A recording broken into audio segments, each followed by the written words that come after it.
ஜெய் ஸ்ரீமன் நாராயணா. நாங்கள் இப்போது யோக்தான் பத்ரிநாத் கோவிலிருந்து ஜோஷிமட் நரசிம்மர் கோவிலுக்கு போகிறோம்.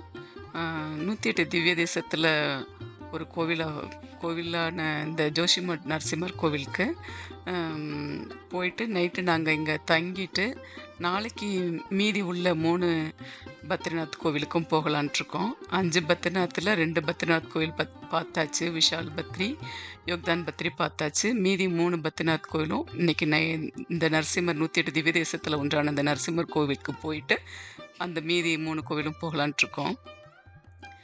இந்த நரசிம்மர் கோவிலில் இருக்க பெருமாளுக்கு வந்து ஸ்ரீ பரம புருஷ பெருமாள் அப்படிங்கிற பெயரும் இருக்குது. இந்த ஜோஷிமட் நரசிம்மருக்கு திருப்பிரீதி அப்படிங்கிற மற்றொரு பெயரும் இந்த ஸ்தலத்துக்கு இருக்குது. திருமங்கையாழ்வார் வந்து 10 பாசுரங்கள் இந்த பெருமாள் மீது மங்களாசாசனம் பண்ணியுள்ளார்.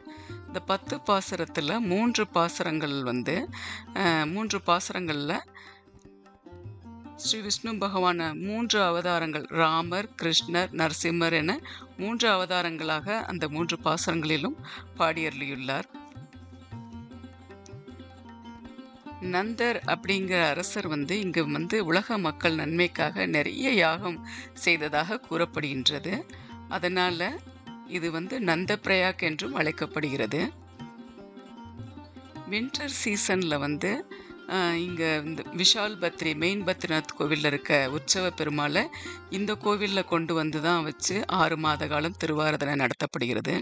இங்கு உள்ள விமானம் வந்து கோவர்த்தனை விமானம் என்று அழைக்கப்படுகிறது.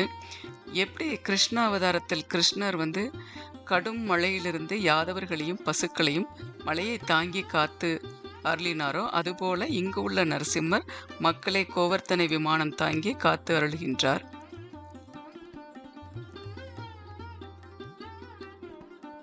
இந்த கோவில் வந்து முன்னாடி இருந்ததை விட இப்போ புதுப்பிச்சிருக்கிறாங்க.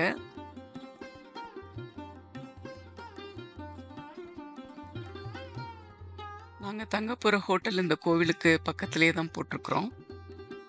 ஸோ இங்கே நைட்டு தங்கிட்டு நாளைக்கு மார்னிங் எழுந்திரிச்சு மீதி உள்ள மீதி 3 பத்ரிநாத் நாங்கள் பார்க்க வேண்டியிருக்க 5 பத்ரிநாத் கோவிலில் அதை பார்த்துட்டு எங்கள் பயணத்தை தொடரலான்ட்ருக்கோம். இத்துடன் எங்கள் பயண அனுபவம் தொடரும். ஜெய் ஸ்ரீமன் நாராயணா.